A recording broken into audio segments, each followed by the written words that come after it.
It's been just about a month since the Los Angeles headquarters for Bernie 2016 opened its doors near the corner of Hollywood Boulevard and Western, deep in the heart of Clinton's superdelegate country. Now that it's all up to California, Chella and I thought we should drop in for some volunteer training. When the office opened, there were about 300 burners that came out, and there's something going on there every day between now and June 7th. But we came in early last Sunday. Way early. We even beat our volunteer coordinator. Awesome. Early Monday morning, we made the trek down to Norwalk to cast our ballots and pick up voter registration forms. This is the most historic election of our lifetime. Thank you very much. Thank you. Remember, vote early and vote often. Voter registration forms. Thrilled to be able to vote for our candidate early and armed with hundreds of voter registration cards, we made our way to the beautiful campus of Glendale Community College, ready to register hundreds of students. What do you think? I think I'm moving to Canada. Nobody cares. Nobody wants to register. Registered to vote? Yes. Very good. Know about Bernie Sanders? Oh, of course. Excellent, excellent. Of course. And if you Can you want read to my name actually? Because I don't yeah, want to get it wrong. Movales. Damn, Movales. okay, see? That's fine. Oh, okay. Sorry. This poor young man, they keep getting his name wrong. He keeps trying to register, but they keep getting his name wrong on his ballot, so we're making sure that happens. Chella started to feel a lot better after she registered a handful of millennials all ready to vote for Bernie Sanders. Registered to vote? No? We then made our way back to the headquarters to drop off our completed voter registration forms, where things had certainly picked up. It's a big deal, and if anybody else in your house can go pop down to the office, you know you're right near the office, right? Now, I don't really want to move to Canada. Yeah, it's at 5500 Hollywood Boulevard, which is Hollywood and Western. So do me a favor and get down to that Los Angeles office and do whatever you can to get Bernie Sanders the nomination. Don't forget, the deadline to register is Monday the 23rd. Peace! Thank you, and that was Dave's piece there, and I'll get Dave up here on our screen shortly.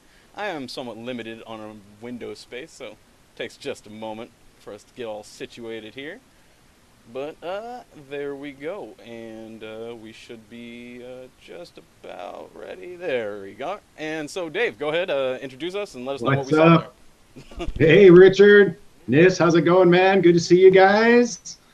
Hello, burners. What's going on? The big crunch time. Yeah, big crunch time. I actually finished that video literally like 10 minutes before we went to air. So crunch, but I'm really excited to be back. I'm, part of Project Sanity under the Progressive Army, and back on the air for another summer of Sanders. And this one, we brought him to the public last time. We brought him out during the Bernie blackout, and now we're going to push him all the way through the convention. So great to be back with you guys, and look forward to doing more pieces, more citizen journalism here in LA. About the campaign and about other stuff that's going on around progressive issues here in Los Angeles, Southern California. Excellent. That's great to hear. And I know you also put together something from Break Free LA.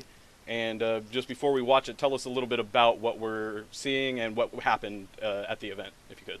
Sure. Well, the Break Free event, Break Free 2016, is actually a 12-day event on 6 continents, with 30,000 people around the world participating in what's being called really the most drastic, the strongest action, direct action by environmentalists to keep fossil fuels in the ground and to basically get off of oil, gas, and coal.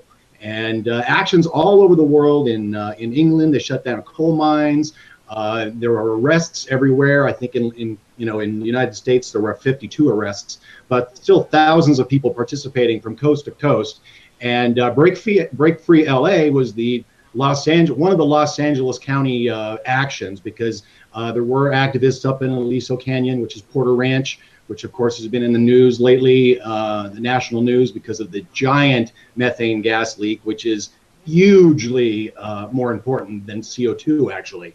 So Break Free LA was a gathering of hundreds of activists from around Southern California, speakers from all over the state. And I put together a little package, including an interview with Bill McKibben that I walked into with one of our local activists who was really spearheading Los Angeles for Bernie. which is the name of her organization.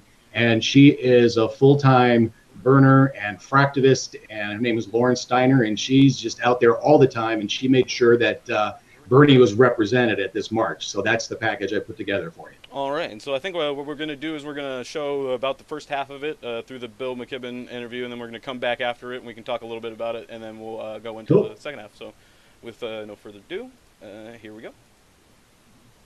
Hall in downtown Los Angeles, hundreds of people from around Southern California participated in the final weekend of Break Free 2016, a global action to show what the climate movement can do to break free from fossil fuels. Bernie Sanders has the boldest plan to address climate change, and Lauren Steiner of LA for Bernie made sure that he had a strong showing.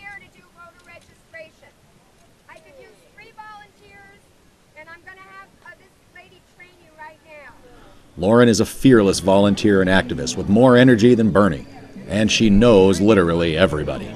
Dave, you want me to do an interview with Bill McKibben? Absolutely. So this is Lauren Steiner with Los Angeles for Bernie. I'm here with Bill McKibben, who needs no introduction because he was the one that brought global warming to the world's attention with his book, The End of Nature, back in 1989. Bill is here to speak at this big climate march, the Break Free March, and I'm here to talk to Bill about Bernie Sanders in particular, because I know that Bill has endorsed him. Bill, what do you want to tell our viewers about Bernie Sanders? Well, you know, I always got to help introduce Bernie the day that he launched his campaign in Burlington last summer. And I don't think anybody, maybe even including Bernie, thought back then that it was going to turn into quite what it's turned into. Really the most remarkable political spectacle of our time. And I think the most beautiful thing about it, and the thing that's truest to Bernie as a man and a politician, is the slogan that he's been using, "Not me, us." That's the most beautiful political slogan of my lifetime, you know, and it's exactly what he believes. He's a movement guy, and around movements like climate change, he's been there absolutely from the beginning, completely stalwart, the person we could count on over and over and over again. Great. Well, I wanted to let you know that here in Los Angeles and here in California, we've been working very hard since 2012 to get a ban on fracking. I worked, you might be interested to know, with the Republican mayor of Beverly Hills to get that city to be the first city in California to ban fracking. And since then, we've had a couple of counties and another city. Carson just did it. What would you like to tell the people about the importance of continuing to work on these local fights even after this campaign is over? So one of the things we're learning, of course, is that all these fights, the environmental fights, are all both local and global at the same time. And so the people who are managing to ban fracking wherever they're doing it, close to home, in their state, in their town, in their county, they're doing a good thing to defend where they live, and they're also doing a good thing to defend the planet that we live on. We can't control climate change if we keep expanding fracking and natural gas and oil and everything all over the place. It really is time to keep it in the ground. Great. And I want to invite you, we're doing a fracking rally up in Kern County on Sunday, May 22nd, because they're fracking right in the farm fields there. And 70% of the farm workers' children are going to school with inhalers. So we're going to have a big rally there with environmental justice activists. We're hoping that Bernie can make it. We don't know his schedule until 2 days before, but we'd like to invite you, and thank you for all your work all these years. Thank you so much. And the stuff that's going on in Kern County is just absolutely emblematic of what environmental justice is all about. Great. Thank you, Bill. Thank you. We've learned one thing from Keystone and from all these other fights. It's that when we fight, we win.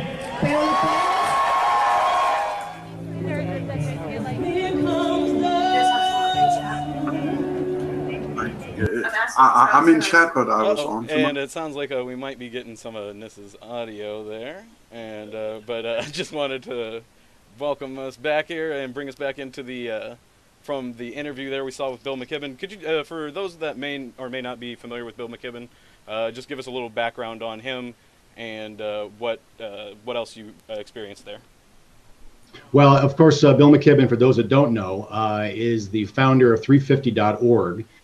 Which I was going to ask him actually if he's planning on changing the name, because we're actually over 400 parts per million. But 350 parts per million is the number of the saturation of carbon in the atmosphere, I think, pretty close, what that is, that basically will keep us at a certain temperature and won't push us over the edge. Well, we actually blew by that within the last couple of years. So the climate disaster is accelerating, and Bill McKibben has basically been the spearhead.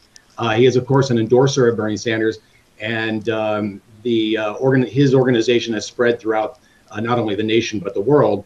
And really, all the environmental activists that were involved in this in Break Free all around the world are basically just fed up. We understand that this is a critical time, as Bernie does, and they chose 2 weeks out of the year to make a massive action around the globe. And there were a few hundred people there, I'd say maybe under 1,000, but they were very vocal.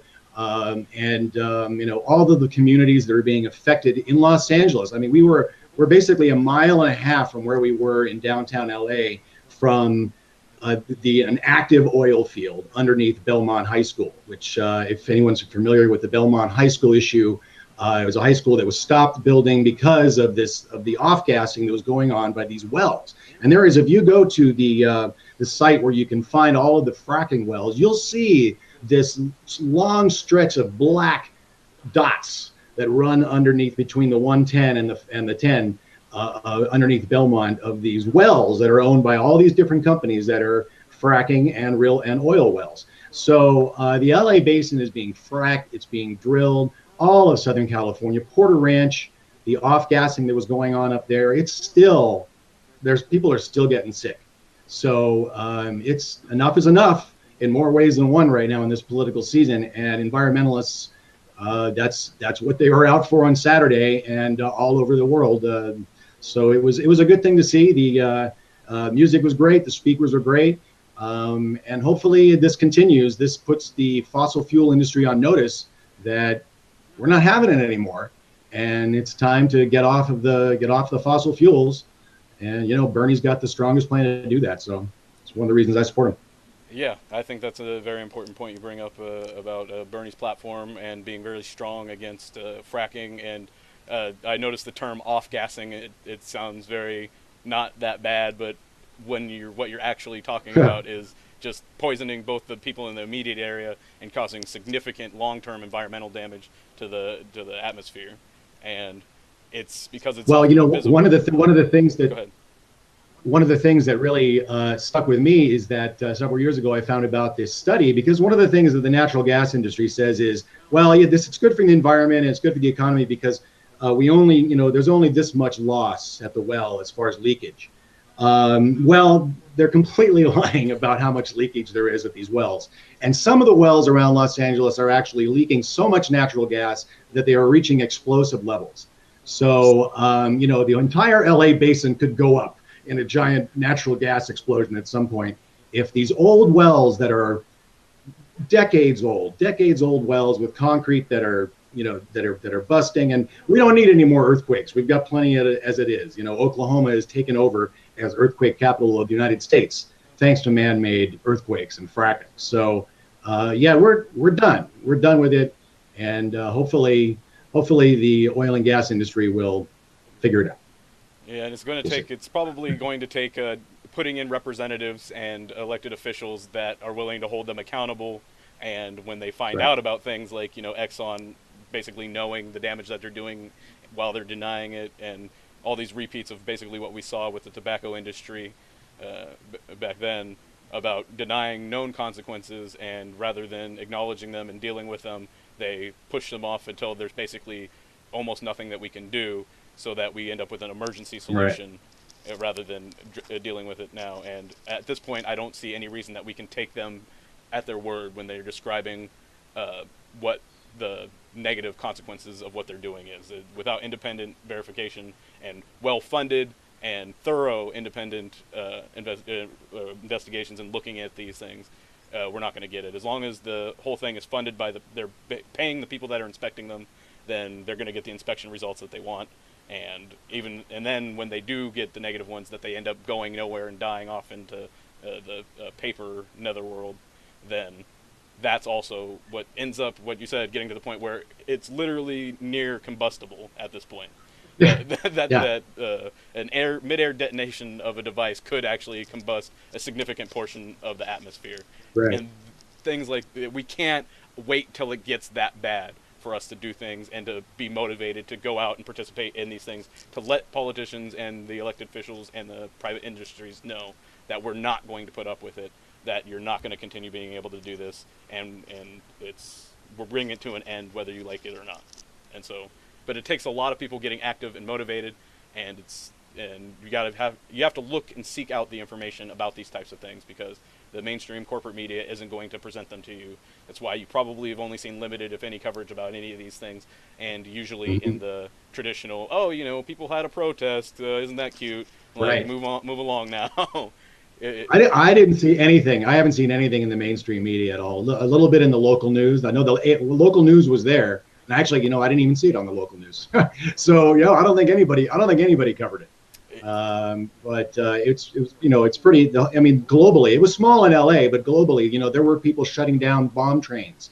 These oil trains that are going through towns, that are going through neighborhoods that are just, they're ready to explode, because they aren't in the gas trains. They aren't made for traveling on trains, and there's like a layer of gas that sits on top of them, and they're basically traveling bombs.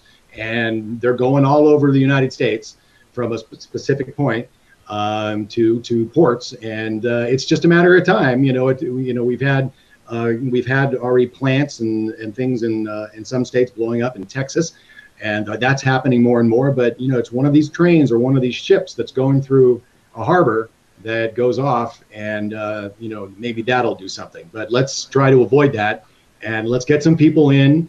Let's get some down ballot people voting and some brand new Congress is one of the super PACs, quote super PACs, that's coming out of this progressive PAC to elect progressive candidates in every race, and they just started on their national tour, on their barnstorming tour.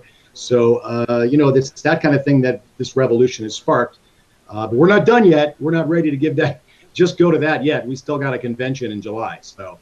Absolutely, We're going to keep on the pressure. I know Noah's mentioned the brand new Congress before, and I've been looking into it a bit more. And one of the things is, like we mentioned, the corporate media isn't bringing these things to our attention. So it takes folks like you getting out there and providing these types of things, and then it takes platforms like these in order to help get them out there, in order so more people can see them, see that they're not alone, thinking that what's going on in California is unbelievable, and that we need immediate action, and not to be placated with euphemisms and other rhetorical tricks to make us think that it's reasonably safe or it's acceptable. And when we know, both from our personal experiences and from stories like these, that what's going on is not acceptable, we must make change, and it's going to take a lot of work, a lot of effort. And as your voter registration piece showed, maybe not everybody's going to show up at the first day, first hour, and it's going to take some of the people that are here now, that are sticking through the other things, that are here early, that are watching shows like these,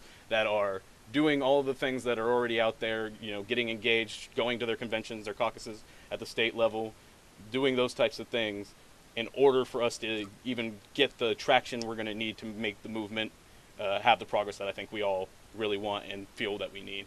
And so I really want to thank you, Dave, for providing that. Thank you, guys. And so thank you so much. I look forward to having some more great stuff come from you going on definitely next week in California. Well, just a little teaser. I'm going to be doing a more expansive piece on my early voting experience, so that'll be, you can look forward to that. And I'm gonna hang out in the chat room, and thank you guys for keeping on. And thanks, Benjamin and everybody over at the Progressive Army. Love to see what you guys are doing, and great to be a part of the team, and look forward to reporting for you guys every week from California. With what's going on in the election and stuff that we care about here in the South and all over the state. Well, thanks again, and we'll probably have you come back on to say goodbye at the end. And just again, thank you for your piece, and I'll see you around. So very good. Hopefully, Nis is ready to come back with us now. I haven't been able to actually take a look here, and it looks like he is ready. So there's Nis, and so hello. Nis, while I just go ahead and get prepped, go ahead and let us know what, share some of your thoughts about what you saw there in that segment.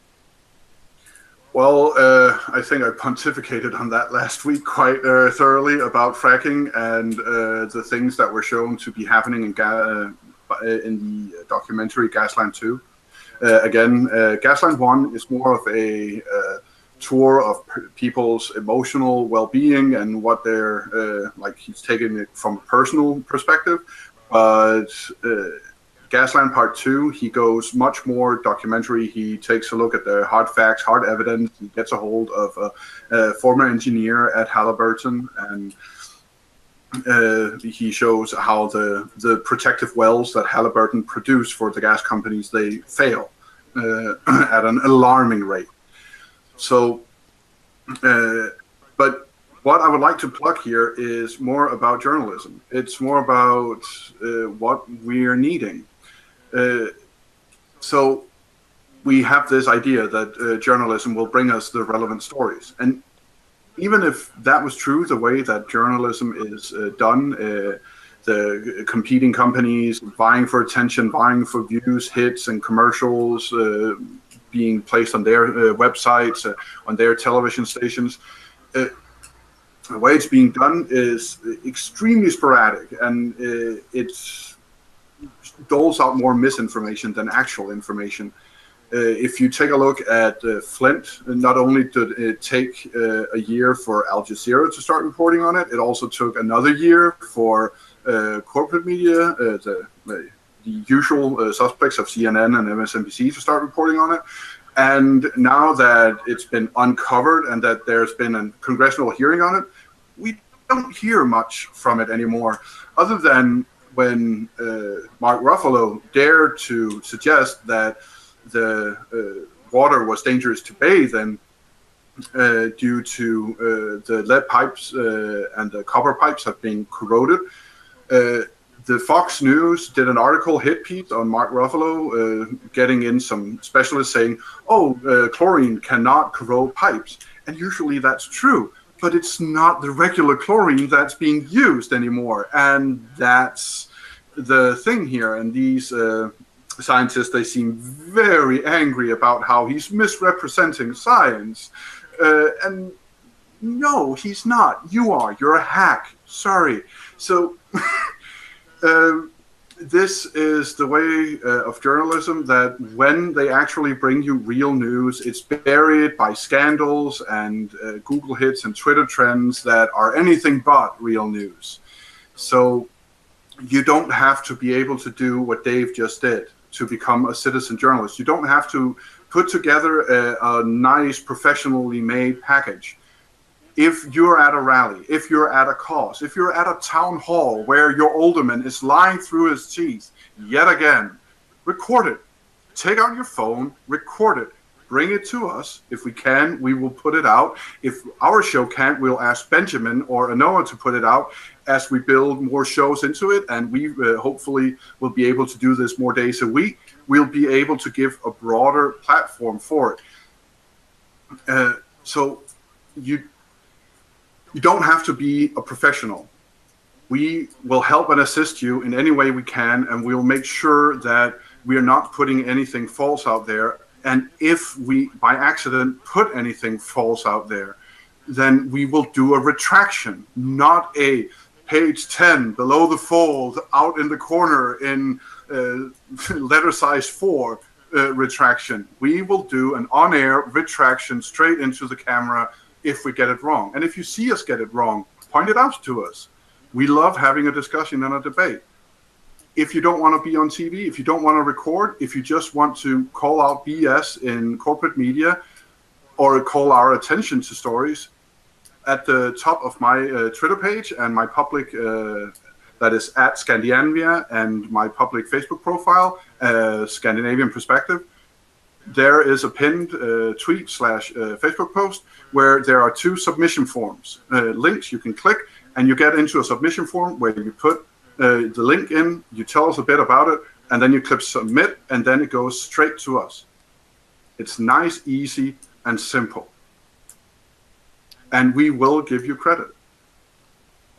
Thank you for reminding me about that and reminding us about that. That yes, now Project Sanity does have a way for you to contribute directly into what you see on the show. So if there is a story out there, whether it's something that you put together yourself, like Nis mentioned, either whether it's just recording something simple, or if it's just there's a news story that you think that really needs some more attention, bring it to our attention, and we'll do our best to try and incorporate it into our show, and then whether it goes into our show or whether we just suggest it to some of the other shows on within the Progressive Army, we want to try and get these stories out so that people are able to know these things and to see these things in real time or as close to the time that they're happening as possible, so that it's not separated by several months before we're able to find any sort of evidence or any supporting documents or anything related to something that people are experiencing that's we find needs to be highlighted. And so kind of on that note, there was some really great stuff this week on the Benjamin Dixon show and channel in general. Anoa's show was great. Nick had a great interview with the author of Economic Hitman, and there was just so much great stuff. I could only pick one little piece that I wanted to pull out, and we've already eaten up more time than I planned, so I am going to keep it really short and abrupt and hopefully just reference it in our deep dive going into journalism in the second hour. And for those of you who are wondering, Benjamin Dixon is coming up in an hour, and the link will be in chat, so just stick around and stay tuned, and you'll get that. Otherwise, I just want to mention what we're going to show now is a snippet from Benjamin's show with Professor Eddie Gaude Jr. He did an interview with him on Tuesday, I believe, and or Wednesday, and or no, it was Tuesday. And so in that interview, he discussed tons of great things. I can't even begin to try and enumerate or list them all out. If you haven't watched it, you have to go back and watch it when you get a chance. It's too great to miss. And I just know more people that are fans of Benjamin's show or our show or any of the shows on here. If you haven't seen it, you're going to want to watch it. And so just here's a little clip from it. And then we're going to go on, talk about it for a bit, and then go into our segment on journalism. So here we go. You know, what motivated you to, first of all, write this book, and what do you hope the outcome of this book will be? Well, you know, what motivated me to write the book was all of this talk about economic recovery, that we had turned a corner from the recession of 2008. And when I was looking at all the statistical data in our communities and